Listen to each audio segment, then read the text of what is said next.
What if I told you that the most successful toy company in the world almost went bankrupt in 2003? That the iconic plastic brick that we know today was actually inspired by a British competitor, and that Lego's founder started out making wooden ladders and ironing boards during the Great Depression? Today, we're diving deep into the incredible journey of Lego, from a small Danish carpentry shop to a global empire that's captured the imagination of children and adults for nearly a century. This is a story of innovation, near disaster, and the power of playing well. Chapter 1: The Wooden Beginnings, 1916 to 1947. Our story begins in 1916, in the tiny Danish village of Billund. And by tiny, I mean tiny. We're talking about a handful of small farms, a grocery shop, a dairy, a blacksmith, and an inn. That's it. On February 1st of that year, a 24-year-old carpenter named Ole Kirk Christensen made a decision that would change the world forever. He bought the Billund Maskeen Snedkery, the Billund woodworking and carpentry shop, for 10,000 Danish kroner. But here's what's fascinating about Ole Kirk. He wasn't just any carpenter. After completing his apprenticeship in 1911, he served in the military, studied at Haslev Technical School, and then traveled abroad to work in Germany and Norway. This international experience would prove crucial later, as it gave him exposure to different woodworking techniques and business practices. Initially, Ole Kirk's business was all about practical items. He manufactured wooden farm equipment, ladders, ironing boards, Christmas tree stands, and other everyday household items. But then came 1929, and the Great Depression hit Denmark like a sledgehammer. His business was devastated. The pivot to toys. Here's where the story gets interesting. Ole Kirk had a habit of making miniature versions of his furniture and farm equipment as design aids, essentially prototypes to show customers. When the Depression forced him to think creatively about survival, these miniatures sparked an idea. If he could make tiny versions of his products, why not make toys? In 1932, Ole Kirk made his first wooden toys: cars, airplanes, and yo-yos. It was a tough beginning.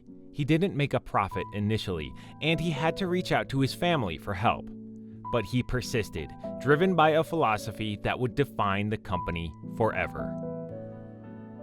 The birth of Lego. By 1935, Ole Kirk made a crucial decision. He would focus exclusively on toys. He challenged his employees to come up with a name for the new company, and the winner came from combining two Danish words: leg, meaning play, and goat, meaning well.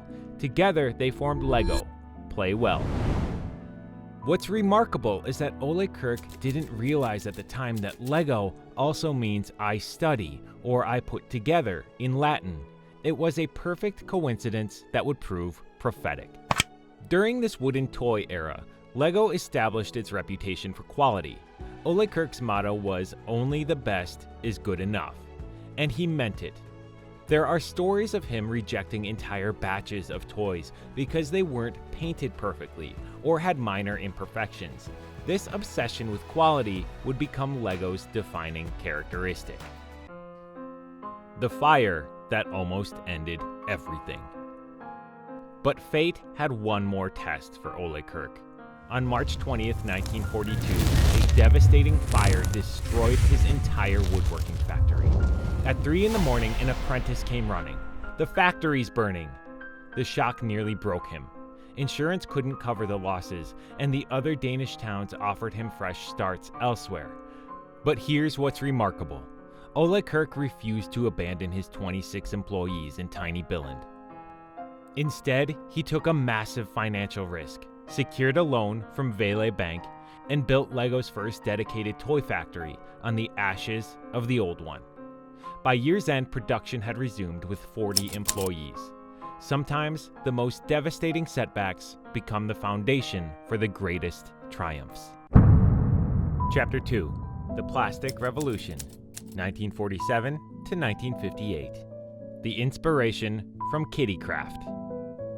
After World War II, a new material was revolutionizing the toy industry: plastic.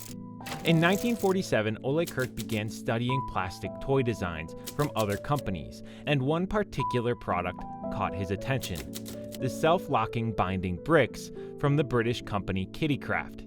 Kittycraft's founder, Hilary Page, was a visionary who understood child psychology and realized the potential of plastic in toy manufacturing.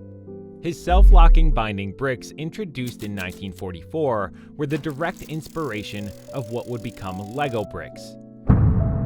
Page had even developed the concept of clutch power, the ability for the bricks to grip together firmly, yet still be easily separated. The first Lego bricks. Inspired by Kittycraft's design, Lego began producing their own automatic binding bricks in 1949.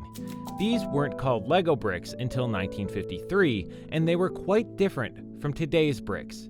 The early versions had solid bottoms that didn't hold together as well as modern bricks.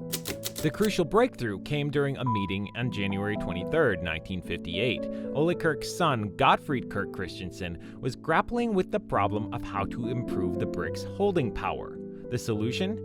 Adding tubes to the bottom of the bricks to work with the studs on top. This innovation created what Lego calls clutch power, the perfect balance between holding firmly and being easily separated.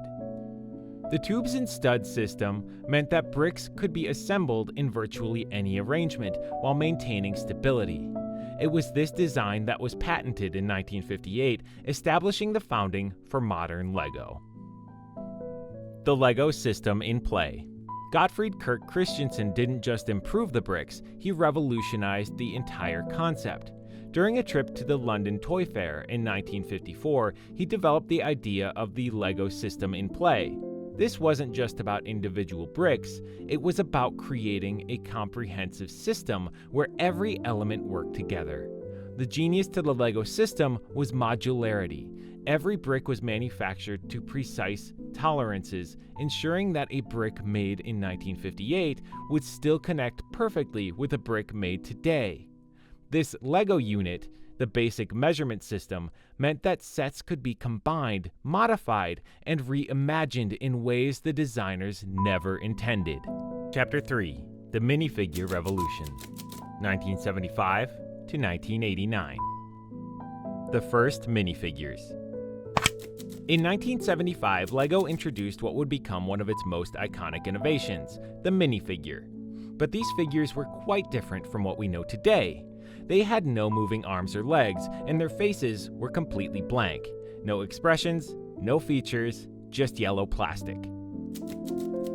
The breakthrough came in 1978 when Jens Nygaard Knudsen designed the modern Lego figure. These new figures had movable hands and legs, opening up entirely new possibilities for play. Knudsen made a crucial design decision. All minifigures would be exactly 4 Lego bricks tall, ensuring perfect scale with Lego buildings. The first Lego minifigure was first seen in the Lego Set 600, which included a basic police car and a minifigure of a police officer, smiling continuously. After the release of the police officer, other basic minifigures could be seen in other sets, like castle, space, and town sets, each one generating even more Lego fans. The standardization of happiness. Here's something fascinating. For over a decade, every Lego minifigure had the exact same smiling expression. This wasn't laziness, it was a deliberate choice. Lego believed that a neutral, happy expression would allow children to project their own emotions and stories into the figures. This changed dramatically in 1989 with the launch of Lego Pirates. For the first time, minifigures had detailed facial features, beards, eye patches, and varied expressions. It was a bold departure from the standard smile, and it opened the floodgates for character diversity. The Animal Kingdom. The first Lego animal appeared in 1983, a simple yellow bird. This might seem insignificant, but it represented Lego's recognition that their worlds needed to be populated with more than just people. Over the years, Lego would create hundreds of different animals, each designed to minifigure scale. Chapter 4: License Themes and Global Expansion, 1999 to 2010. The Star Wars Game Changer. 1999 marked a seismic shift in LEGO's history with the launch of LEGO Star Wars. This wasn't just another theme, it was LEGO's first major licensed property, and it changed everything. For the first time, LEGO minifigures were designed to look like real people, with Jedi and Sith Lords bearing the likenesses of actors from the films. The success was immediate and overwhelming.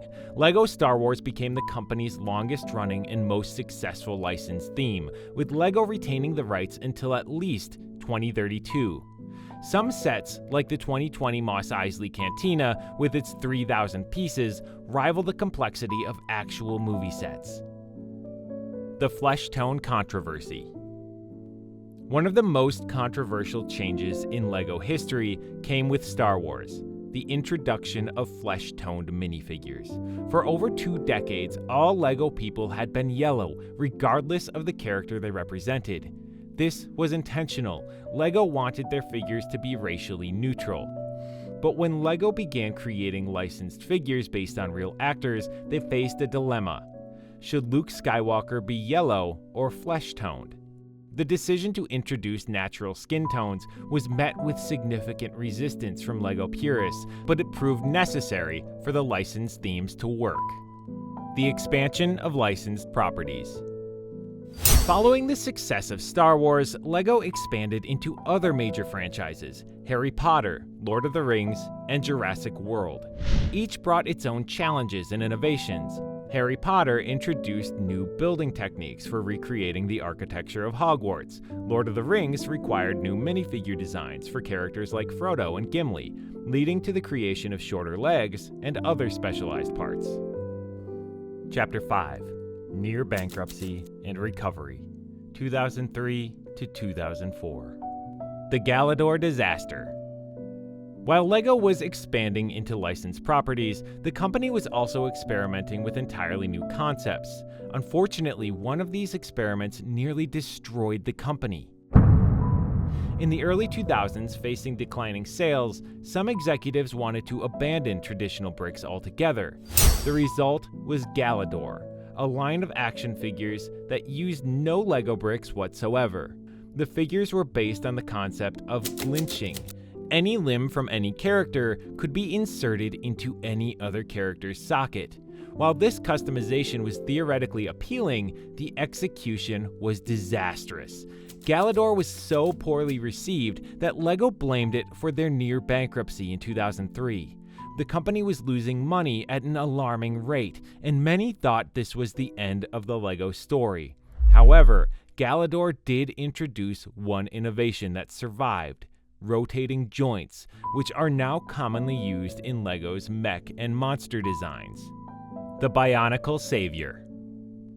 At the same time as the Galador disaster, LEGO was quietly developing something that would save the company: Bionicle. Launched in 2001, Bionicle combined traditional LEGO building with action figures, but unlike Galador, it used parts from LEGO's existing Technic line. What made Bionicle special wasn't just the buildable figures, it was the rich mythology created by writer Greg Farshtey. Bionicle had its own universe, complete with detailed backstories, books, video games, and movies. This transmedia approach was revolutionary for LEGO and proved that the company could create compelling original content. Bionicle's success literally saved LEGO from bankruptcy. It ran for nearly a decade from 2001 to 2010 and proved that LEGO could innovate while staying true to its building block roots. Chapter 6. The Modern Era, 2011 to present. Ninjago, the New King. When Bionicle ended in 2010, LEGO was ready with its replacement, Ninjago. Launched in 2011, this ninja-themed line quickly became LEGO's biggest success among original brands.